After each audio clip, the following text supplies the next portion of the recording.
আসসালামু আলাইকুম। আশা করছি সবাই ভালো আছেন। সাধারণ বিজ্ঞান ১৫ নাম্বার। বর্তমান সময়ে এই সাবজেক্টটা থেকে নাম্বার তোলা খুবই কঠিন হয়ে যাচ্ছে। রিসেন্ট কয়েকটা বিসিএসে এখান থেকে খুবই কঠিন প্রশ্ন হইছে। তো এখান থেকে নাম্বার ১২-১৩ তোলা সায়েন্সের স্টুডেন্টদের জন্যও কঠিন। সেখানে নন সায়েন্স যারা আছেন তাদের জন্য 10+ মোটামুটি ভালোই কঠিন। তো আমি সাধারণ বিজ্ঞানটাকে ২ টা পদ্ধতিতে প্রিপারেশন নিব। একটা হচ্ছে প্রিভিয়াস ভিত্তিক আর একটা হচ্ছে টপিক ভিত্তিক। তো প্রিভিয়াস ভিত্তিক যেগুলা, কারণ প্রিভিয়াস থেকেও ৫-৬টা প্রশ্ন কমন আসে। এই জন্য ১০ থেকে ৪৬ পর্যন্ত প্লাস পিএসসির প্রশ্নগুলা ব্যাখ্যাসহ ভালো করে পড়ে নিব। তারপরে হচ্ছে টপিক ভিত্তিক। তো এখানে পার্ট আকারে আমি তৈরি করছি সাজেশনটা। যদি পড়া থাকে তাহলে ভৌত বিজ্ঞানের স্থির ও চলতরিৎ, আধুনিক পদার্থবিজ্ঞানে এক্স-রে তেজস্ক্রিয়তা, শক্তির উৎস ও তার ব্যবহার, এই 4টা টপিক একদিনে পড়া সম্ভব যদি আগে থেকে পড়া থাকে। নতুন করে যদি পড়তে যাই তাহলে এতগুলা টপিক একদিনে পড়া সম্ভব না। তো আমি প্রত্যেকটা সাবজেক্টে 7 দিন 8 দিন বা 10 দিনের মধ্যেই একবার করে শেষ করার প্ল্যান করার জন্যই মূলত এই যে পার্ট আকারে জিনিসগুলোকে লিখে নিয়েছি। এখানে যে জিনিসগুলো দেওয়া আছে সবগুলোই গুরুত্বপূর্ণ।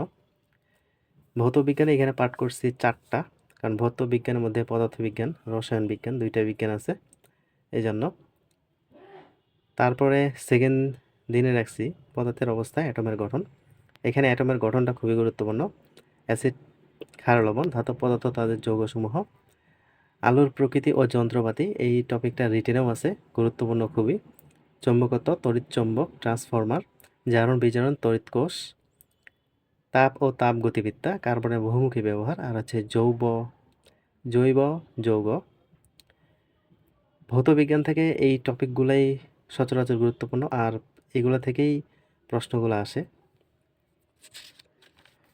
তারপরে জীববিজ্ঞান থেকে আমি টপিক নিছি 8টার মতো। এই 8টা টপিক থেকেই সচরাচর প্রশ্নগুলো আসে। এখানে সবচেয়ে বেশি যে গুরুত্বপূর্ণ বিষয়টা হচ্ছে খাদ্য ও পুষ্টি, ভিটামিন। তারপরে গুরুত্বপূর্ণ হচ্ছে টিস্যু, ভাইরাস ও ব্যাকটেরিয়া। ভাইরাস ব্যাকটেরিয়া থেকে কিন্তু প্রশ্ন আসে। রক্ত সঞ্চালন, রক্তচাপ, হৃৎপিণ্ড, হৃদরোগ। তারপরে হচ্ছে উদ্ভিদ জগৎ, মাইক্রোবায়োলজি, জেনেটিক্স। জীববিজ্ঞান থেকে এই টপিকগুলোই সবচেয়ে বেশি গুরুত্বপূর্ণ, আর এইগুলো থেকেই প্রশ্নগুলো আসে, এর বাইরেও আসে। তবে যেহেতু টার্গেট হচ্ছে 10+, এজন্য এই সিলেক্টিভ টপিকগুলোই শুধু দেখে যাব। কারণ এখানে আমি 12, 13 বা 14 এত হিউজ পরিমাণ আশা নিয়ে যাব না।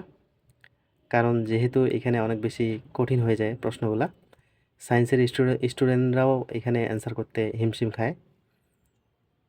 তারপরে সবার শেষ যে টপিকটা সেটা হচ্ছে আধুনিক বিজ্ঞান, পৃথিবী সৃষ্টি ইতিহাস, খুবই গুরুত্বপূর্ণ, বায়ুমণ্ডল, বিভিন্ন প্রকার কালচার, আর হচ্ছে বায়ুমণ্ডল, মা ও শিশু স্বাস্থ্য, green house, tectonic plate, cyclone, আর হচ্ছে সুনামি। আধুনিক বিজ্ঞান থেকে এই কয়েকটা টপিক পড়ে যাব। তো এখানে টোটাল 28টার মতো টপিক আছে। বিজ্ঞানের মার্ক হলো 15। তো 28টা টপিক থেকে 15 নাম্বার পাওয়া এখানে যদিও সম্ভব না, কিন্তু 10+ নাম্বার নেওয়া সম্ভব। সাথে প্রিভিয়াস এমসিকিউগুলা ভালোই হেল্প করবে। তো বিজ্ঞান প্রিপারেশনের জন্য মোটামুটি আমি এতটুকুই পড়ে যাব, এর থেকে বেশি পড়ব না। তো সকলের জন্য শুভকামনা। সবাই ভালো থাকবেন। আসসালামু আলাইকুম।